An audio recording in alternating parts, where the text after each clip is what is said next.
Remember when we all used to be excited about the upcoming release of GTA 5 nearly a decade ago on the 360 PS3, pre-ordering it, waiting patiently for September 17th, 2013 for the game to drop, to go get it, and then play it for the very first time either on your PS3 or, in my case, the 360, and being blown away about the improvements that were made compared to, say, GTA 4. And then a year later, we had the 2014 updated version for PS4, Xbox One, and I was amazed and impressed how much better GTA 5 looked on the PS4 and Xbox One. And of course, a year later on the PC, looked even better. Those were the days. As I give you my review for GTA 5 Milked Edition for the PlayStation 5, Xbox Series S and X.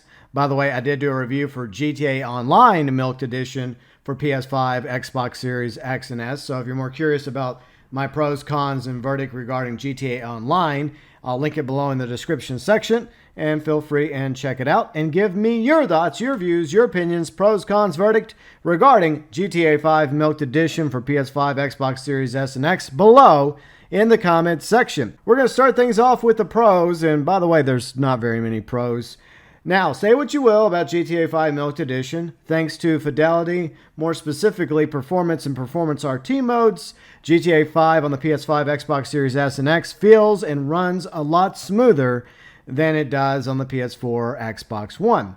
Up to 60 FPS, 4K resolution, HDR options, some improved textures like explosion, fire, smoke, faster loading times, which Rockstar promoted with their infamous Milked Edition trailer a few months ago, haptic feedback, adaptive triggers, and of course DualSense, all that for the PS5 controller, and 3D audio, which is having some issues at the moment. So hopefully Rockstar will fix the 3D audio issues that are currently plaguing the Milked Edition of GTA 5. Now, if you want a more in-depth breakdown graphically for GTA 5, for PS5, Xbox Series X and S, check out Digital Foundry's channel, link below in the description section. Once again, with my review of GTA Online for PS5, Xbox Series S and X. Now let's go into the cons when it comes to GTA 5 Milked Edition. No new story, DLC, or content. Same as the 2014 version that came out for PS4, Xbox One. Story DLCs were originally planned for Michael, Trevor, and Franklin, but unfortunately were scrapped by Rockstar in favor of focus on more updates for GTA Online. In other words, GTA 5 became a victim of GTA Online's success. A few months ago, Rockstar technically added a long-awaited story DLC for GTA 5 featuring Franklin and Lamar, but that was in GTA Online, not GTA 5. What Rockstar could have done, in my opinion, was at the very least add previous GTA Online content to GTA 5, like vehicles, weapons, garages, hangars, for more space so that Michael, Trevor, and Franklin in GTA 5 could take all that money they end up with by the end of the game and buy some additional cars, helicopters, jets, planes, and store them in garages across Los Santos, as well as hangars down in LSIA, as well as Fort Zancudo, granting them low-level access similar to GTA Online.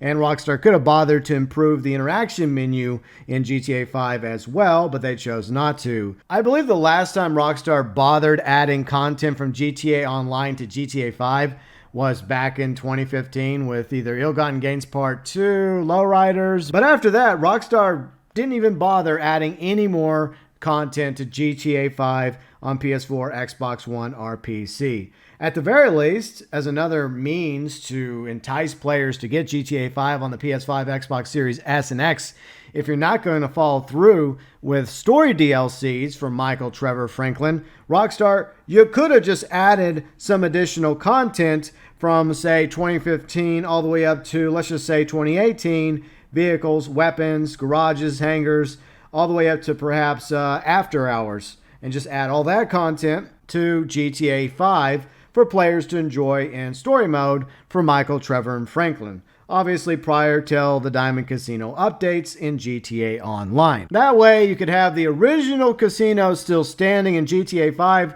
since the game technically predominantly exists in 2013, whereas GTA Online has continued to move forward to present day.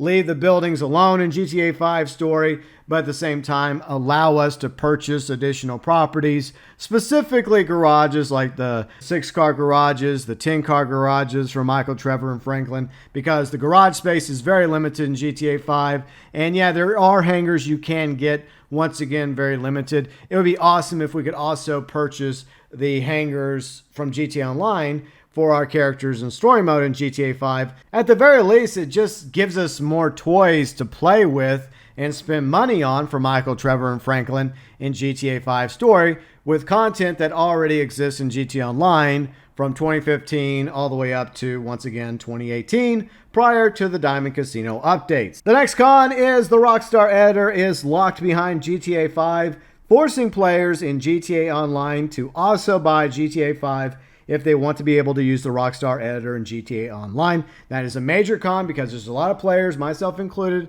that love using the Rockstar editor in GTA Online. Unfortunately, if you buy the standalone version of GTA Online for Xbox, or if you get it for free on PS5, you're still going to have to drop some additional money to Rockstar and Take-Two in order to purchase the full version of GTA 5, just so you can unlock the Rockstar editor in order to be able to use that in GTA Online on Xbox Series X, and PS5 as well. And no free updates for players that already have copies of GTA 5 for the PS4, Xbox One. A lot of other developers do this in the industry where you have already a copy of this game on PS4, Xbox One, and if you end up getting the current gen console, say from PS4 to PS5 or Xbox One to Xbox Series, they allow you to get a quote-unquote free update for a variety of games that are currently in the market. A lot of them are way newer than GTA 5. They're so cheap and greedy that they're trying to get every last dollar, euro, pound, yen, yuan,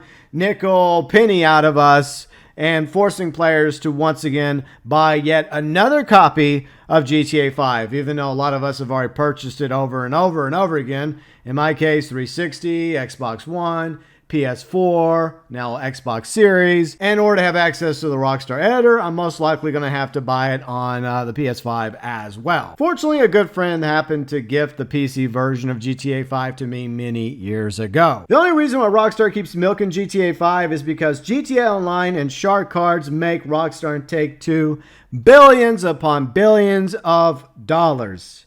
If they actually cared about improving a game that they love so much, why not go back to GTA 4, which is well over a decade old, and show it some love? Why not give GTA 4 the remaster it deserves for PS5 and Xbox Series S and X? Could it be because its multiplayer mode didn't have shark cards and didn't make Rockstar and Take-Two billions of dollars? And the final con is no yellow license plates. Are you serious, Rockstar? You were promoting the hell out of them yellow license plates in the infamous trailer a few months ago.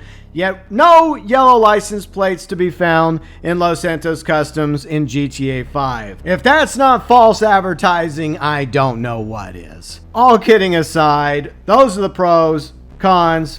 Time now for my final verdict for GTA 5 Milked Edition for PS5, Xbox Series S and X. Except for the game running up to 60 FPS and better loading times on the current gen consoles, and some additional improvements, GTA 5 is practically the same game content-wise as it was in 2014 when it came out for the PS4 and Xbox One.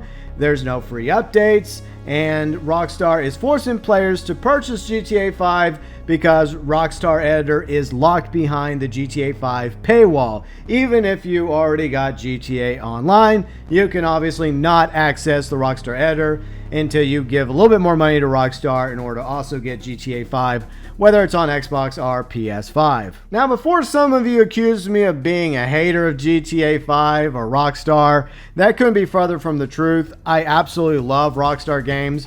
I've been playing since before they were Rockstar, with the top-downs back on the original PlayStation, GTA 2 on PC, GTA 3, Vice City, as well as San Andreas, blown away by GTA 4 when it first came out, Red Dead Redemption, and I had a blast playing through GTA 5 when it first came out. In fact, that was the main reason why I bought GTA 5, was for story mode. I didn't really care for GTA Online at that particular time, But, once I beat GTA 5, I was patiently waiting like so many others for GTA Online that I decided to give it a chance. Even though the first day or couple days kind of sucked, freezing in the racing tutorial with Soulwax FM burning through my mind. But back in 2013, I loved GTA 5 when it officially came out for the PS3, Xbox 360, and I was amazed how much better it looked on the PS4, Xbox One a year later. But in 2022, like so many other GTA fans, I am ready to move on. And I'm tired of Rockstar milking GTA 5 over and over and over again. In my opinion, the only reasons why you should consider buying GTA 5, if you already have, for example, a PS5, Xbox Series X or S, and you just want to play through GTA 5 again, you're just a hardcore GTA 5 fan that can't get enough of time with Michael, Trevor, and Franklin, and you want that 60 FPS, and you want to take advantage of that 50% discount from now through June, or you just want to use the Rockstar editor in GTA Online. It is a shame that after 2 years of waiting for the milked edition of GTA 5 for PS5, Xbox Series S and X, this is the best that Rockstar could offer. And as a consequence, Red Dead Online was completely neglected, as well as the GTA Trilogy Definitive Edition being rushed out the door by Rockstar and Take-Two when it wasn't even close to being ready for release. In other words, Rockstar chose to obliterate most of the Red Dead Online community, as well as tarnish the original GTA Trilogy with the GTA Trilogy Definitive Edition by rushing that out the door on November 11th, instead of waiting till Grove Street Games was actually finished with those 3 games like they should have been given time to do, or better yet, that should have been done in-house at Rockstar Games instead of being left to a mobile development studio with 20-something people working at it. Rockstar and Take-Two chose to go the route of greed and focus all their efforts on this cash grab. At least Bethesda has offered more to fans every time they milk Skyrim than Rockstar and Take-Two have done with the milked edition of GTA 5 and Online. Your thoughts, your views, your opinions regarding the milked edition of GTA 5, as always, welcome below in the comments section.